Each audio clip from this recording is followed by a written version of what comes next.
Hey, rich friends, Dr. TMac here, and welcome to today's episode of the TMac Inspired Show. I am going to be sitting down with Biz Credit Brittany. Homegirl is the bomb when it comes to business funding. So go grab your biz bestie and see you on the other side. Stay tuned.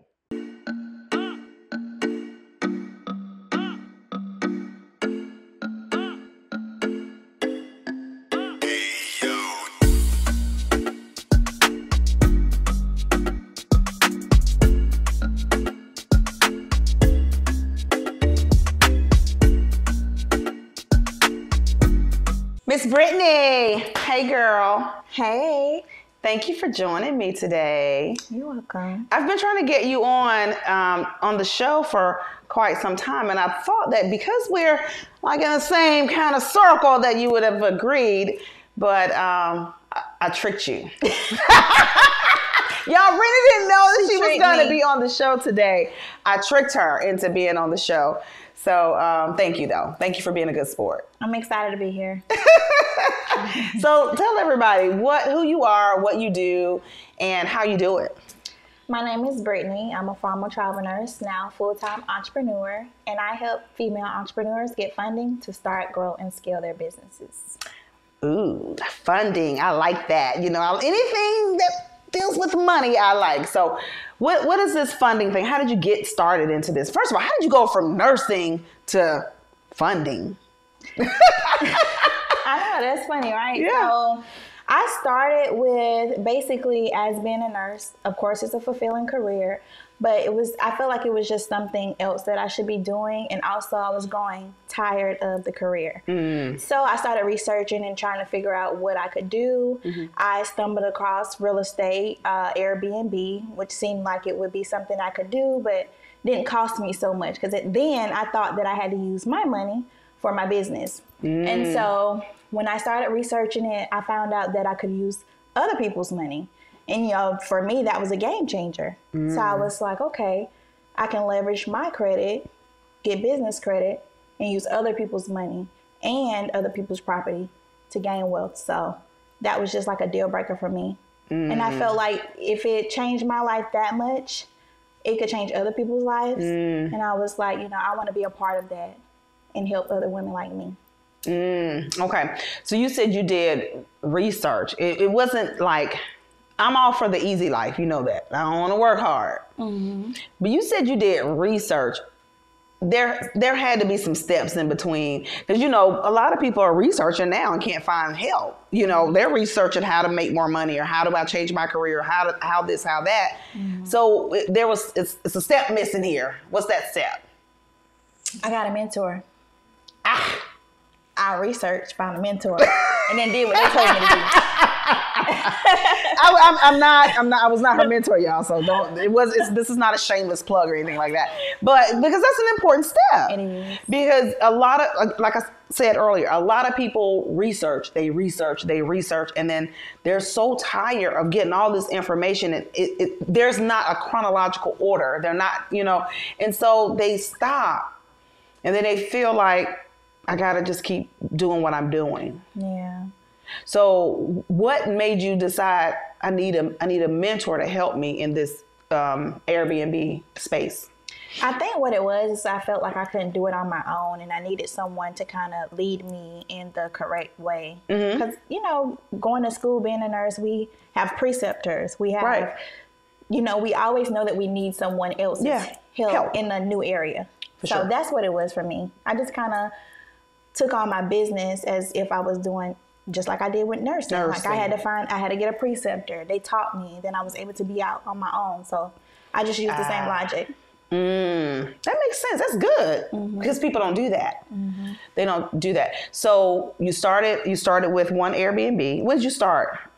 I started about a year and a half ago with one.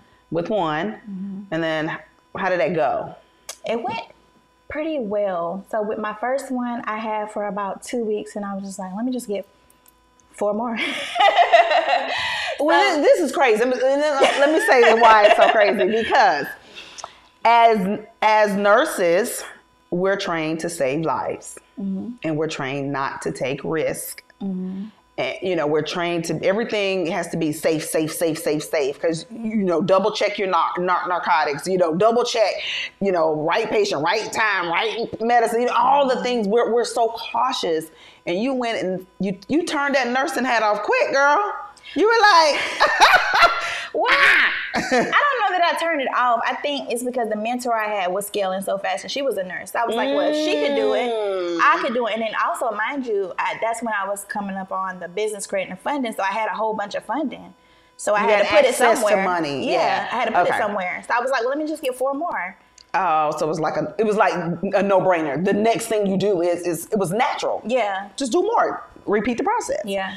So you went from 1 to 4 in like 2 weeks or 2 months? It was like, so ideally I wanted to do it within 2 weeks, but the properties weren't available. I had to wait until they came available. So it was like the first 2 I got that first month, and then I got another one about 2 months later, and then another one 2 months later. So it was just because of the property. It wasn't because I wasn't ready. Okay. Now let's talk about something that a lot of people don't want to talk about.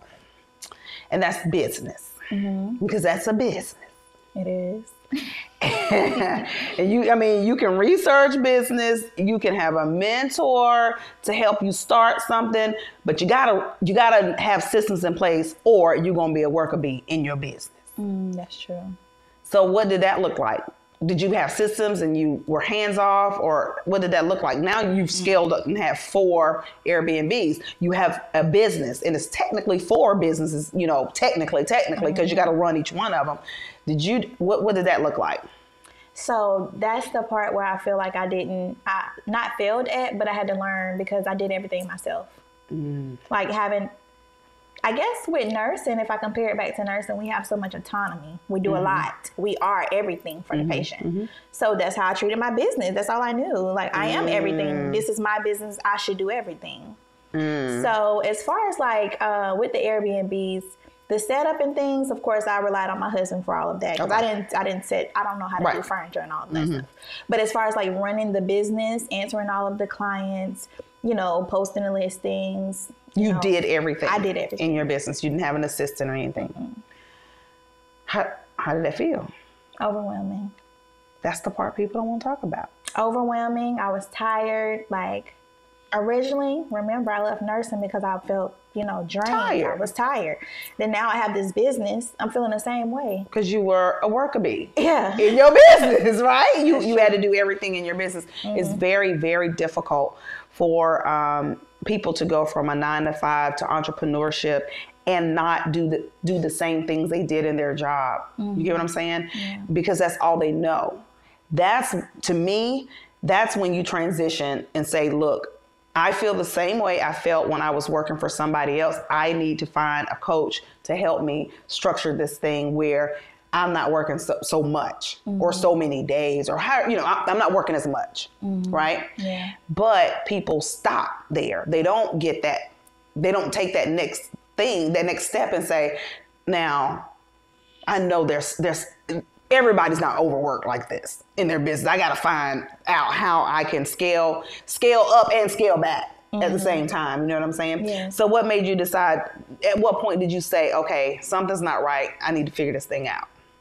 I think it was when I started to resent my business, and I started to feel the same way about how I did about nursing. So I was like, this was supposed to be my escape. I was leaving a career where I was working so much, and this was supposed to be different. And so when it wasn't different, I was like, of course, let me do my research. Let me find somebody else. Because I love the mentor that I have now, but I need somebody else to help me with my business part. Like, this mentor helped me, you know, start my Airbnb business, be successful with Airbnb, but I need someone to help me scale my business. So.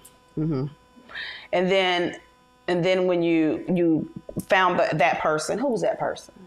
Dr. TMac. Of course. Now that's a shameless plug. That's Dr. TMac. No, seriously though. But when you found me, and you know, we had our one-on-one, and I probably gave you maybe 2 or 3 steps or 2 or 3 things to do. I can't remember. Did I? Yes. So the very first thing you asked me was, because you know I had multiple businesses, which one was the one that brought me joy. Okay. That was the funding. Okay. And then you were asking me my prices and what I was able to do for clients, their results. And then so when you found out all of that, you said increase the prices. Yeah, change the price. Yeah. So when you did that, when you said, okay, I've identified what makes me happy, what brings me joy, the thing I like to wake up in the morning and do, you identified that. Let my dog in, y'all. Let the dog in. When you identified that, and then you said, and I said, well, you're really still trading time for money, right? So let's do X, Y, and Z, but you need to charge what you're worth. Yeah. Or else you're gonna always resent what you do because you're gonna feel underpaid and overworked. Right? That's so true. And then when you made those changes, but you made those changes fairly quickly, y'all. We got a guest here. We got a guest here. Bells. So when you made those changes, what happened? So initially I was like, oh, that's tough trying to get your mindset wrapped around it. But I was like, this is my coach. I'm paying her to coach me. So let me just do what she said do.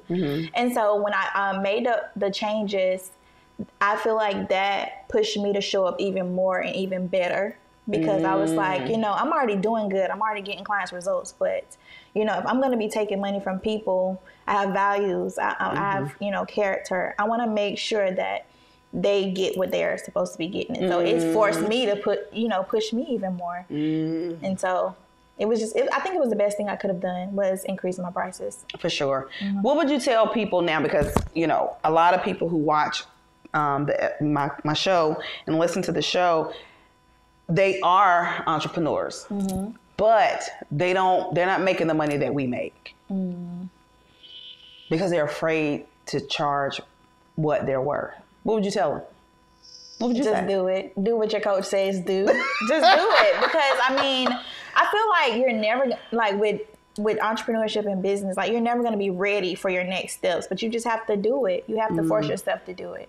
Yeah, just implement. Yes. So what do you do? So then you said, okay, I want to help everybody else. Then you started coaching, right?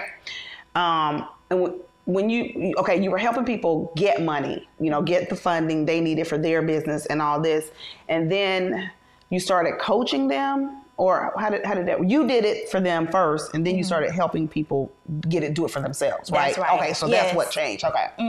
And then when that changed, that kind of took a lot off of you, though, because you weren't really doing the funding for them. Yes. So that was the game changer. That was a game changer. Okay. That was the game changer for me. And also they say that it's better to teach someone to fish. And so I learned that it empowers them too. Because not only did I teach you how to get the funding, but you can go and do it again, and you can go and do it again and again and again. And so it made me feel empowered that I was empowering them and not just doing it for them. Because if I do it for them one time, I don't feel like that's helping them as if I teach them how to do it themselves. Do it for themselves, right. Yeah, so that gave you more, number one, freedom. And then it gave you more purpose. Yeah. You felt really good about I could tell, you were lighting up. Every time you talk about it, you would light up. Yeah. And you provided so much value because when you help somebody find money that they didn't think they could have access to, and they use that money to totally transform their life, they're not only transforming their lives, but they're transforming the lives for their children, for their aunties, uncles, grandparents. They're able to help their whole family, help a community. They're able to move around differently because of one thing that you did for them. Yes. That what? I love it. So that is why you did not hesitate to increase your prices. Because you're paid according to the value that you provide. The reason why so many people don't want to increase their price, one reason is because they don't provide enough value. Oh, that's good. Yeah, They're not providing enough value. That's so true. Sit down and think about what you're doing, what you do for one person. And if that one thing that you do for one person, if that's going to affect their whole entire family, That's the value you're providing. I never thought about it that way. I know. I know. But I have no problem saying, this is what I charge. I have no problem because I already know. I know the value that I'm providing. I know the lives that are going to be changed if you do what I tell you to do, right? Right. I already know it. It's a no-brainer for me. And I feel like when you're overworked and underpaid, when you don't know the value you provide for people. That's true. Yeah, so true. It is. So I'm happy. I'm proud. Actually, to see how you've taken a hold of entrepreneurship, and you're really more. I don't really like to say entrepreneurship. I like to say you're a businesswoman. Yeah. You know how to handle business now. You know how to structure things. When you have systems in place, you're here. You're going to be here hanging out with me for I don't know how many days, but your business still runs. Yes. You're still making money. That's the difference. Yes. I feel like, I'm an entrepreneur. I'm a serial entrepreneur. No, you're a worker bee, really, for real. For real. But when you're for real, when you look at it, you just like, look, I done left one job and got another one. Yeah. Like, no, I had to figure something out. I need help. For sure. But some people can't realize when they need help. They just don't know when to ask for help. Some people are drowning and don't know that they need somebody help like you. Okay, so what are the symptoms then? Because there are symptoms. Like, you don't know you need to go to the doctor, or you don't think about going to the doctor until you have a symptom. Right. Right? Like, nobody wakes up and says, I think I got cancer. Let me go see. There's something like pain that is not relieved and things like that. So what is a symptom? What are some of the things that you can tell people that they can say, yeah, I got that too. I'm going through that too. Maybe I need to... So what are some symptoms? Some symptoms, let's see, for me, it was just feeling, like I said, one of the main things was feeling like I'm still working too much. Like, I'm working too much in my business and not working enough on my business. So I was working so much in my business that I couldn't grow and scale my business. So I had to take myself away. And so when you're working in the business, it's hard to see your business growing further. If that makes sense. Like as the business owner looking down on the actual business. Right. But when you're working so much, you're focused on just the day-to-day of it. You can't see it grow and scale. I always tell people when you're inside of the frame, you can't see the picture. Yeah, you put it perfect. That's you what I was trying to say. Yeah, when you're when you're literally inside the frame, you can't see the picture. You got to get out. You got to step out of the business of being all in the frame. You're all in it. You can't see the big picture. Yeah. You got to take yourself out. But how do you take yourself out? How did you take yourself out? What was like, you got a coach or whatever. So what was like a thing that you did, one thing you did that relieved you? You got some hard questions. What was one thing I did? Like, I'm gonna give you an example. Like, for me, I did a whole revamp in my business. Remember in January, I said I'm not gonna work. I'm not doing anything for the first quarter because I knew that I started putting myself in my business a little too much because I had, assistants, got sick or whatever. Then I, trying to find other assistants and trying to find another media team, different things. And it became cumbersome for me. And I told my husband, I said, it's not fun for me. Yeah. This is not fun. So, and I'm not going to force myself to do something because I'm real big on energy. And if I'm forcing myself to do something that I don't want to do, those people are going to know that. They're going to know that. And my bank account's going to reflect that. So I don't have to work every day. So let me just take the first quarter off and let me rethink some things and restructure some things. So the first thing I did was I shut things down and removed myself out of the picture so I could see it. Out of the frame so I could see the picture. So I did that. And then the second thing I did was, see, people, this is something that people, they write it down, I know, and then they're going to stop writing when I say this one. When I took myself out and I said, I got to take a break, the next thing I did was, because I didn't have a direction, because I was hiring people, but then it wouldn't work out. I said, I got to meditate on this one thing. I started meditating, having intentional meditation.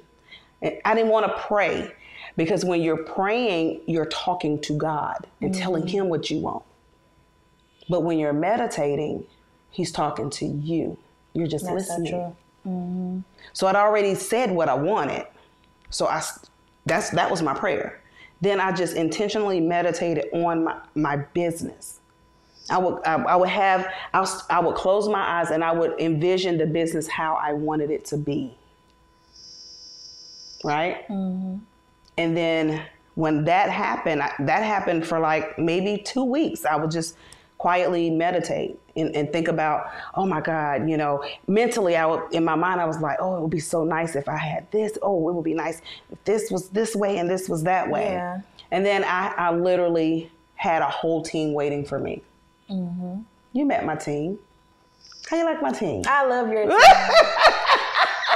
And they literally took over everything. That's amazing. Yeah. They took over everything. And now I can show up better. Yeah, doing the part that you was made to do. And exactly. Not so much of the busy work. Yeah. I am operating in my zone of genius. You make way more money when you mind the business that pays you, when you're operating in your zone of genius. So that I had to give you that story so you could maybe answer what was one thing that you did. So similar to you, I fasted, I prayed, I journal, just things that helps me get back to my center, my core. The reason I started my business, why did I start my business? I want to help women. I want to help African Americans. I want to help minorities. Level the playing field, because that's what funding does. It gives us access to something that we wouldn't necessarily have access to if we come from humble beginnings, if we're not as wealthy as other, people. It gives us access so that we can have the fair opportunities as well. So I had to go back to my reason why I started.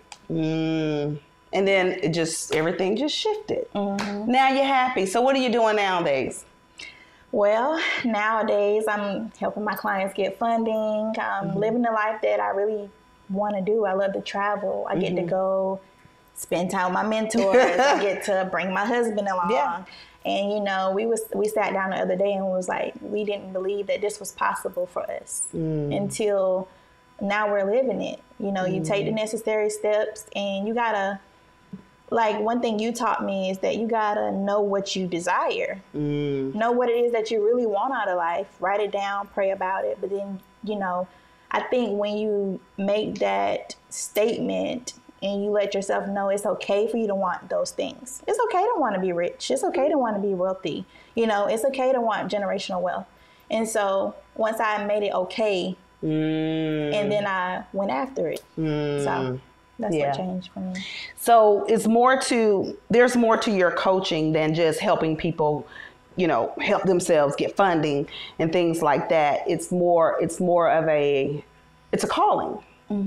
It's a calling. It's something that God has called you to do, and you operate in it. And when you operate in your divine calling, it looks different. Life looks different. Yeah. Right? You have that glow. You're not like, oh, I gotta go to work. I gotta do this. Ain't nothing wrong with working, but I gotta, hold on, let me get on this call. Let me get on this coaching call. I get to do this. Yes. There's a difference between I got to do this and I get to do this. Yeah. Like, a lot of people don't like working out. I gotta go work out. I get to work out. Y'all see me on my bike, I be like, happy, right? I get to do it. I wish I was that excited about working out. I'm at the point where I'm like, okay, I gotta work out. But if you change one word, change got to get. Yeah. When you change that one word, I'm telling you, it'll change. It'll change. That's in anything. That's in anything. But anyway, so people can find you. How can people find you? I am Biz Credit Brittany on Instagram, Facebook, Brittany Nelson Hemingway. I think that's pretty much it. YouTube, Biz Credit Brittany. YouTube. So follow me. And what do you have coming up? You have anything coming up? Actually, I've been focusing more on my group right now and establishing a community. So I will be launching a community soon, and I want all aspiring and current female entrepreneurs to join us. It's going to be great. I'm excited. How can they get on the wait list or whatever? The wait list, actually, it's my email list. Just join my email list, and I'm going to be launching it from there. So it's on the link in my bio and all of my platforms. I'll put the links below and all. Oh, okay. Yeah. Okay. Yeah. All right. Well, thank you so much. Thank you for having me. Oh. Bye. Yeah, that was fun. Thanks for watching today's episode of the TMac Inspire Show. If you enjoyed the show, do me a favor. Go ahead and click like, subscribe, share it, comment, all those good things. Go if you're on Instagram, do the Instagram thing. If you're on YouTube, do the YouTube thing. If you're on Apple Podcasts, do the Apple Podcast thing. Leave me a review. Always remember that Dr. TMac says you can have it all.